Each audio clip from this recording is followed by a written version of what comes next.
welcome to Take Center Stage, TCS Consulting. My name is Marissa Bloedoorn. I am the CEO of TCS Consulting, and I am the CEO of Own It Magazine and Publishing Company.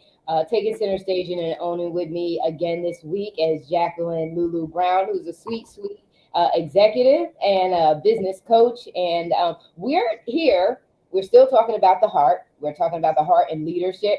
And today we're going to focus in on EI and the aspect of EI that deals with self-awareness as it pertains to the heart, and how leaders show up in nurturing and coaching and mentoring and building up their people.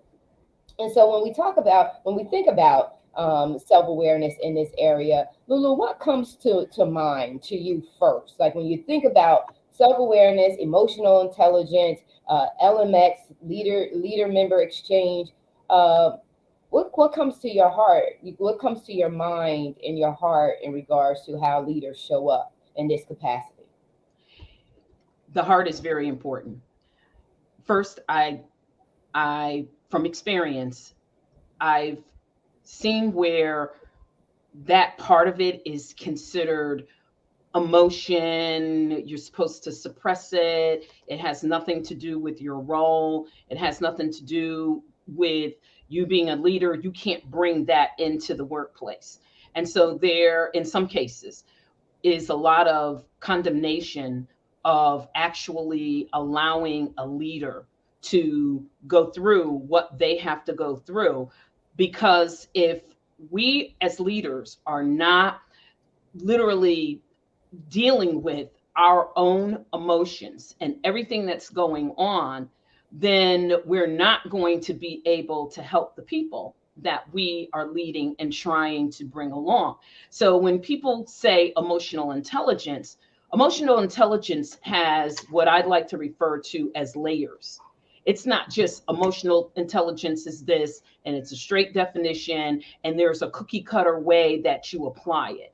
Emotional intelligence has various layers to it, and it is applied as a leader within a team a lot differently than we as leaders are applying it to ourselves. Right. And it's really understanding what the needs are, because at the end of the day, we are human. And if we think we can remove the human aspect, which includes emotions, if we think we can remove that totally out and just throw this sort of broad stroke definition of emotional intelligence, I think in that sense, we will not be showing up as effective as we can be in our leadership. Mm-hmm. Yeah. If you're not, one of the things that I took note of in doing the research for last week's show in regards to emotional intelligence is one of the biggest things is self-awareness. Before we can really begin to understand emotional intelligence in a highly effective way, you have to recognize and get to know yourself. What is it about you? Because the more that you get to know about yourself, I always say, what makes you tick, what ticks you off, what embellishes you, what really gets you excited, what causes you to be motivated, what inspires you. When you know that for yourself, and when you know thyself, then and only then can you show up more effectively. Because now there's not repair work that needs to be on you necessarily to a critical need. You're now able to fully show up for your people, and you're able to show up from a place of love. And I have a little, there's a hidden agenda to what I'm saying, is because if you are hurt, if you are an angry leader, you're showing up for your people that way. So you have to, if you want to increase performance, you want to really show up strong. We already know statistics say that transformational leaders, servant leaders, those are the ones that inspire, the ones who encourage, support, and build up. That is maintainable and sustainable impact on on your people. that's going to cause them to be committed. We talk about job turnover, we talk about turnover in companies and how much that costs companies. Well, it costs companies when you don't train your leaders to really understand their leadership style, what has been working, what has not been working, and do the necessary introspective work that's required for them to get healed. Right? Am I on the right path here? You are exactly on the right path. And let me share a really quick story that was so impactful at a large leadership, I'll say kickoff meeting. So every year within one of the corporations that I worked, we had a C-suite bring all the leaders together for that particular organization, and you had your kickoff for the year. And there was always a guest speaker that was invited in to sort of facilitate what the theme was. And the theme that year happened to be effective leadership. It was just all focused on only that one topic. So we went and stayed actually at West Point for 3 days. And everyone knows that the military is a great place to learn about leadership. No matter how old you are, you will learn something from going and interacting with military leaders. We're there for the 3 days, and we have different ranks of folks from the West Point teachers that are in there, and it's going really well. Our main speaker, and I'll never forget because people mispronounced his name. They kept saying Moshe, and his name was Moshe. And in English, that's Moses. So he tried to explain that you keep calling me Moshe. Now, people thought that, well, he's overly emotional. He was literally the best leader that I've ever seen speak and really teach all of the things that go into leadership. And the reason he focused on his name is he said is that you will bring emotion into people when you do things like the slightest thing is mispronounce their name, especially when their name means something. So if Moshe is Moses, we know that there is something, and he was I'll say, practicing Jewish Hebrew. He practiced it. He practiced all the Hebrew traditions. And so when you are constantly doing that, that is going to affect the people that you're leading. And this particular teaching that he was given was strictly from the heart. His entire message was based on leading from the heart, not from emotion. And he broke it down. And here was the thing that I found very interesting. At the end, where you have to fill out your evaluation sheets, and then you get back in your various groups. And the majority of the people criticized, and they said, we really wouldn't want a speaker back. And then there were those of us that felt he was an excellent speaker in teaching about leadership. Now, here's the other interesting part. Mm-hmm. The ones that felt he was out of place and it wasn't relevant what he was saying, their teams were not soaring. Those of us that found his teaching very useful from a leadership perspective, our teams were soaring. So a year later, we literally have to replace people because we've got this turnover, but the turnover is internal because people are moving and they're excelling. So that was something that resonated with me. And to this day, believe it or not, oh my goodness, probably at least maybe 20 years ago, believe it or not, I still have the handout. Yes. Some things you just keep. Handout.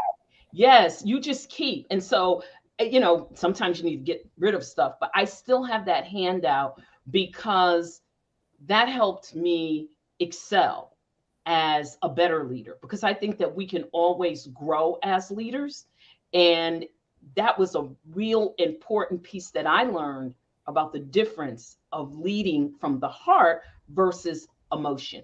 And there was that introspective, because he gave us an exercise to do that really had to look at who we were And Right. how does that show up Yes. in our leadership?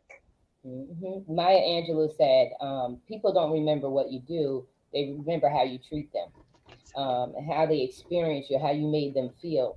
And so it's important because I know for me, saying my name correctly, Marissa, is very important. Now, do I show out if you don't do it? No, I don't show out. But it does something for me. It does something for my spirit because my mom is not here to say it anymore.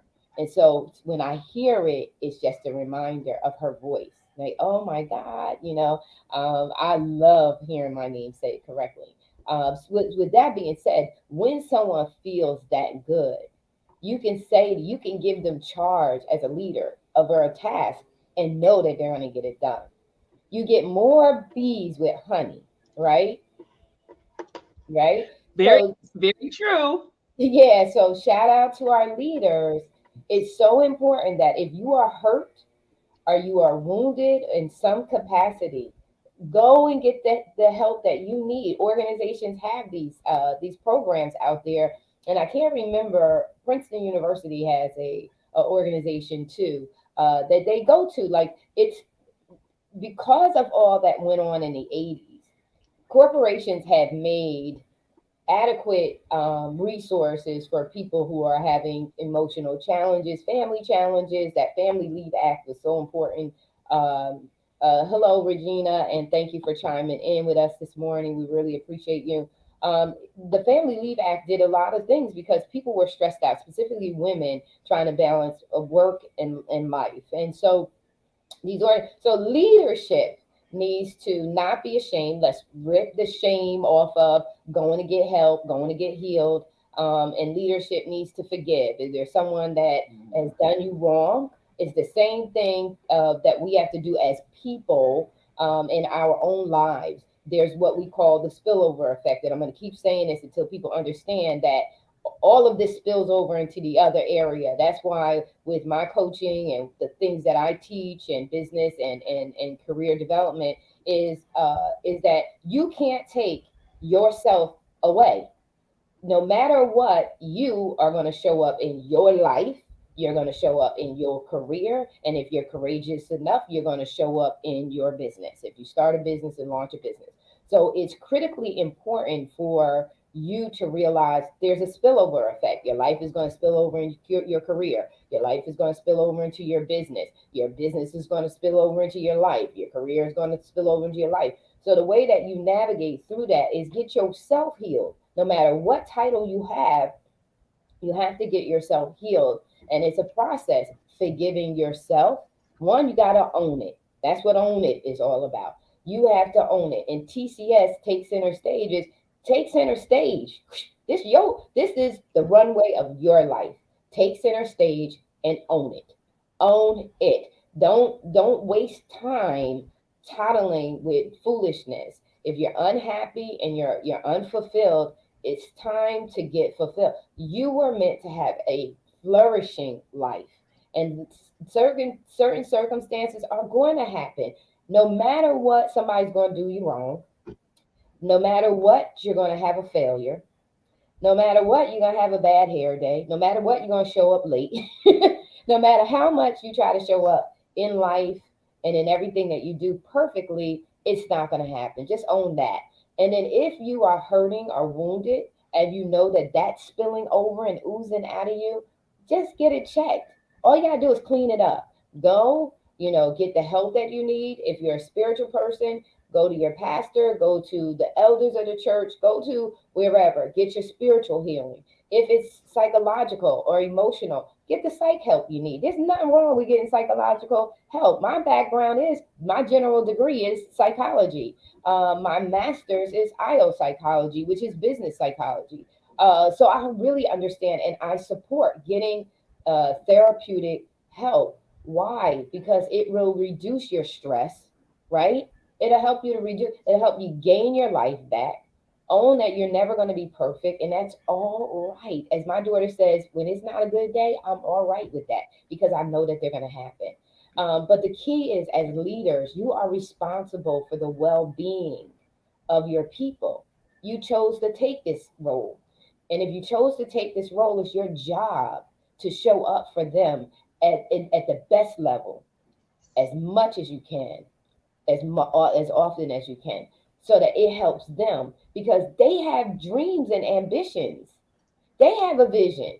You, as a leader, have your vision for your team, but each one of your team members are individuals coming together collectively. They have their own dreams, and it's your job to cultivate and coach and develop and mentor them so that they can have their dreams. So, as we're coming up into the area where performance reviews are coming up, right? I think it's like March time frame. We're getting ready to come up on performance reviews and doing all that stuff. Take the time, not just to have them fill out the box that says this is what my dreams are. I want you to have the conversations that, put everything aside. And what is it? What did you come to get from this company? Because my thing is get what you came for, right? Don't ever leave without getting. But leaders have to offer the opportunity, because your subordinates are at your whim. And if they feel like it's a cut or a violation of something, they're not going to share, and they're going to be closed to you. When you could teach them that, no, what you want is within the guidelines of the company. So come on, let me show you how it's done. That's coaching towards development. That's And coaching development. and I agree with you.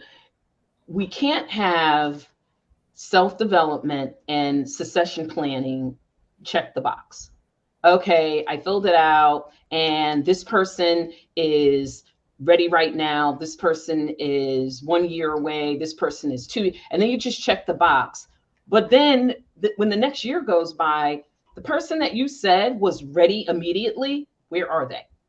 And if they haven't moved, then why didn't they? And it could be very good reasons. There could just not be an opening for them, but there has to be an analysis of, if I did this succession planning and the individuals filled out their self-development plan, when we go to review that, there should be outcomes and there should be progress, not just check the box.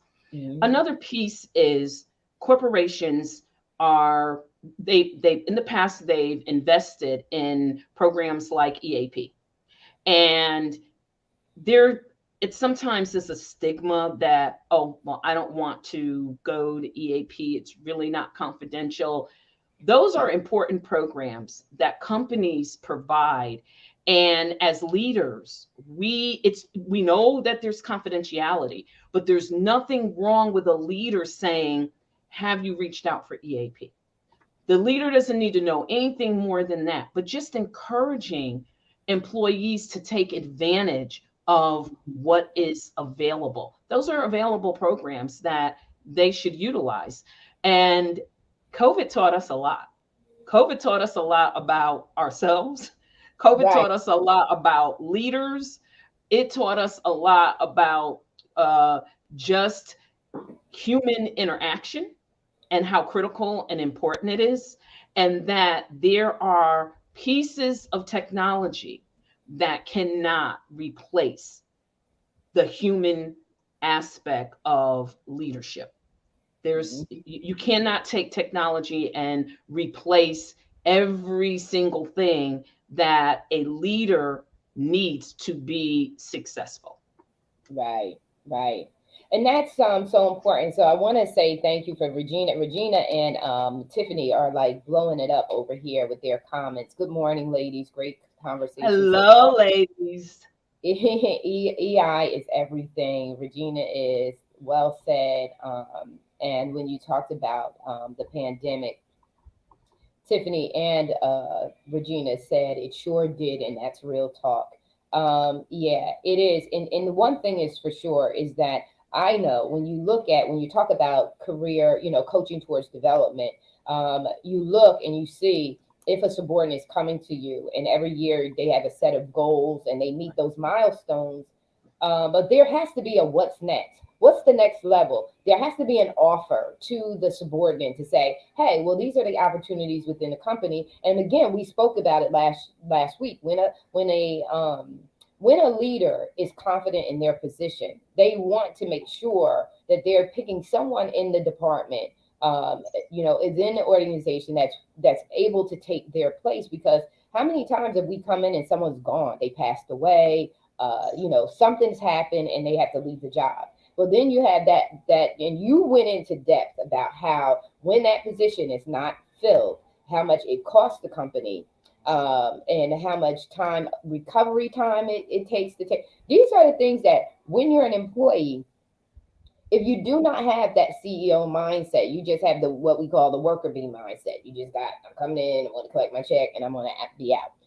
You don't see how change, no matter how big or small it is, impacts the overall performance of the organization within the year, right? It could impact the overall year. It could impact that quarter, but it impacts the organization because those individuals are just going to work. But that's on the leader, right? Because if the workers do not understand, or your subordinates don't understand the impact that these kind of changes have, is because you're not conveying that in your meetings. You're not conveying that in your conversations. And if you convey that, then it's called groupthink. You get them to think alike.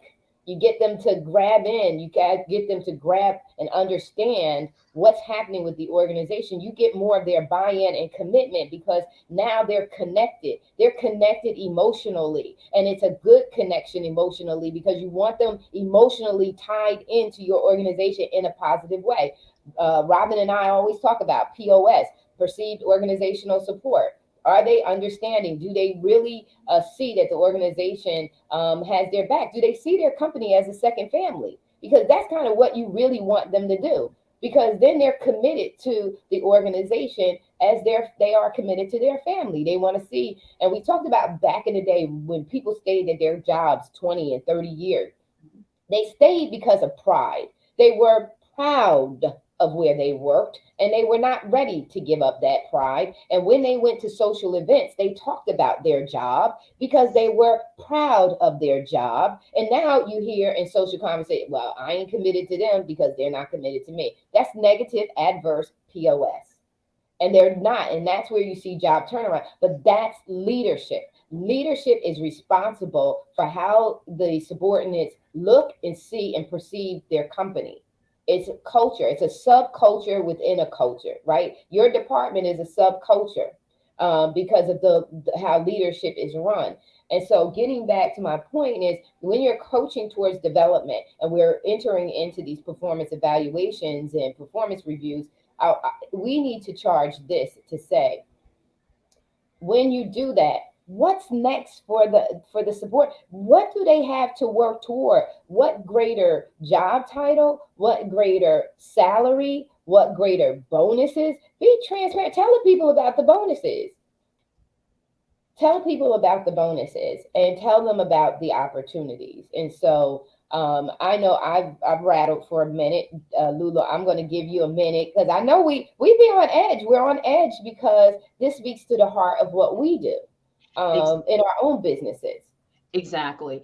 When we, as you and I do, when we consult with companies on effective leadership, growing their leadership, and when we are training and helping leaders, first of all, it's a passion to be effective, not just show up and you've got your little workbook and you take people through, but the passion has to be there. And because we're passionate about what we do, and that part of it actually does spill over into your audience because now they are receiving the passion. They are looking and they're looking at their decisions around their career from a different perspective because they want to know, how do I show up every day and love what I do? And this is an old cliche, but it is very true.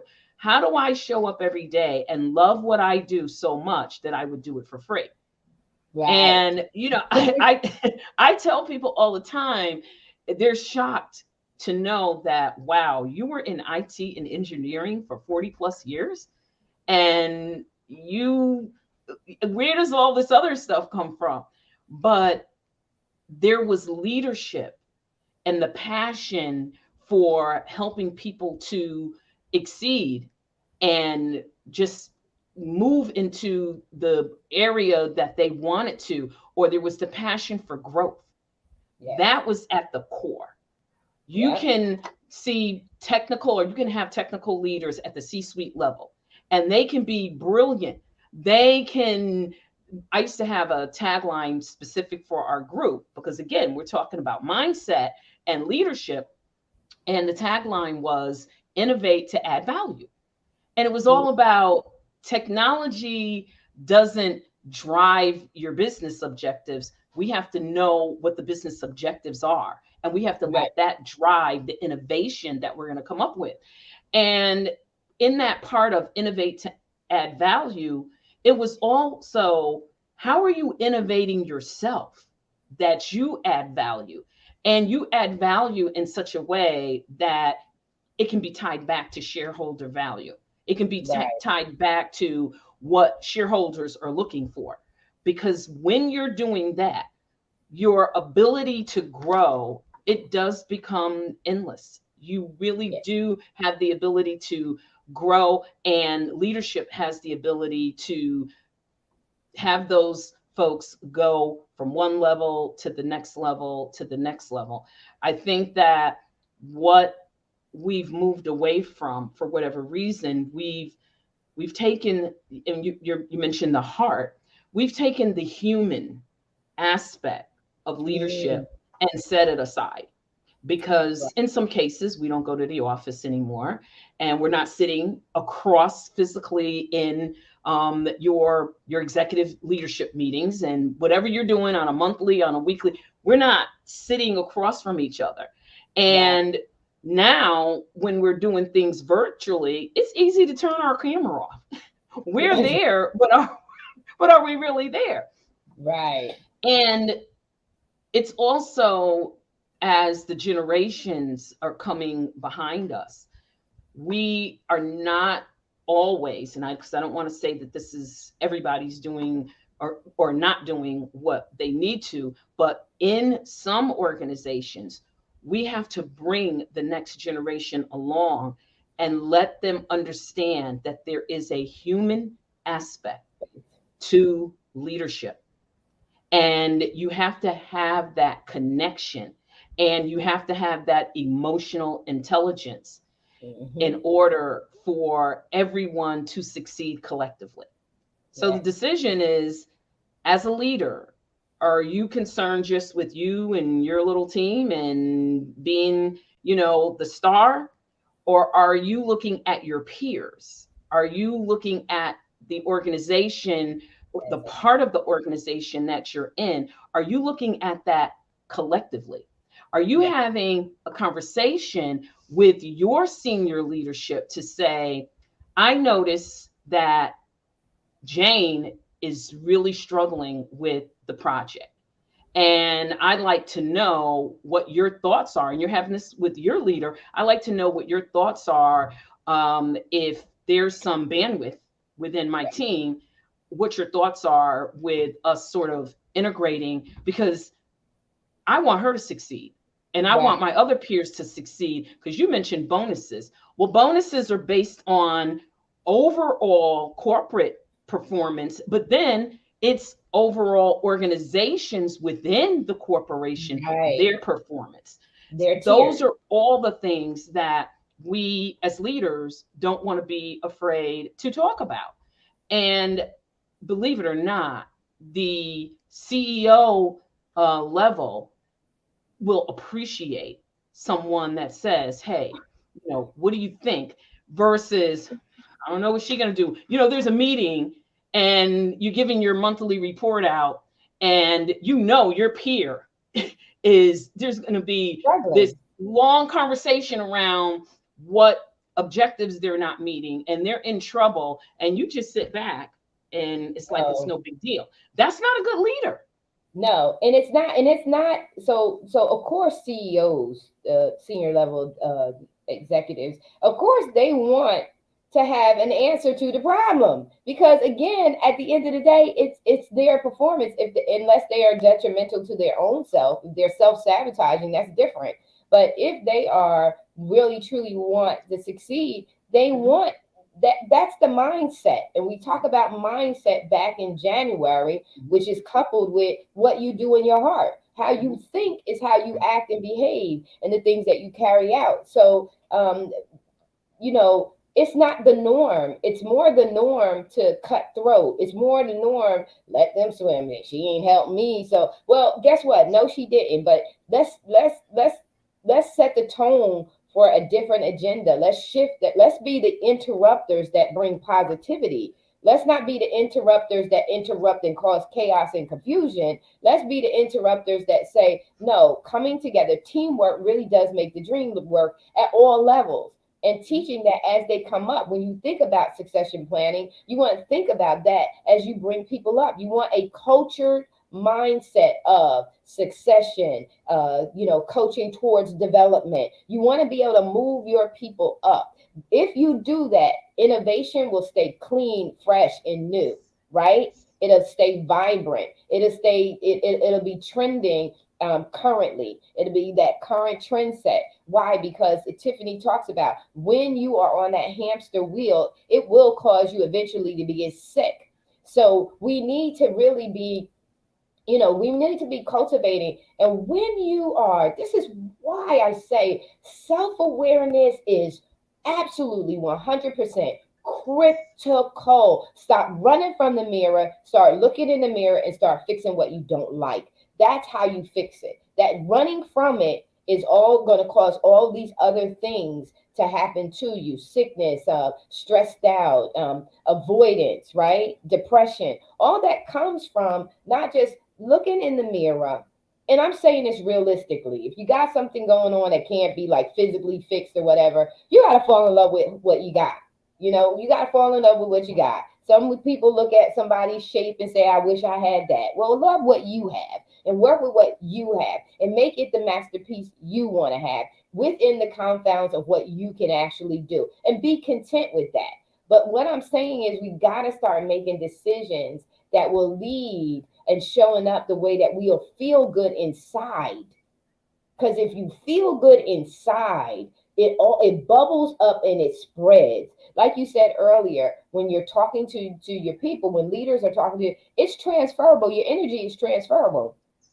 What energy do you want everybody to catch? Guess what? When you walk in the room, somebody can smell you. What smell do you want them to smell? That's the same way as your energy is. Is what energy? You want that foul energy? Nobody wants that. You want to bring in an energy of excellence. An energy that embraces diversity and inclusion, because it will be to your benefit. It'll be to your benefit. The long run is when people are happy, they show up to their jobs happy. And if they show up to their jobs happy and they're not stressed out, they do the job very well. And so, LuLu, what are your closing thoughts? Can you give them a tip or two to kind of, if they're struggling in this area, to get that connectivity? What tip could you give our leaders today who are watching? So here's what I would start with is, and we talked about them cultivating themselves, but as a leader with your team, find out if your people are aware and if they're operating in their genius, and understand that there's a difference in showing up in excellence and in your genius. Excellence, you have your degree, you come in every day, you can be the smartest and the most brilliant innovator, and you are able to produce all these things that add value to the corporation. But you may not be in your genius zone, because there's always that part that maybe we have not discovered. And when you're in your genius zone, now you are actually operating and you have discovered and uncovered other aspects of yourself. So that's important for leaders to do that with their teams. Someone may be operating in excellence. Ask them, do they know what their genius zone is? And encourage them to dig deeper And genius zone tends to come from what their passion is. There's something that they are extremely passionate about. And it's very easy to go into their genius zone versus, listen, I know how to do this with my eyes closed. So I show up every day in excellence. So that's what I would ask is find out, get involved at a level that is outside of, I'm going to say outside of the box, but I'm going to say outside of the book that your corporation has given you. Because if you're operating in just, okay, let me see, check that box, check. But what are you bringing as a leader to the organization that you innovated? Right. It's not in the book from a leadership perspective. That's not in the book. But this is something that is personal, near and dear to your heart. And by the way, it's something that you found in your genius zone.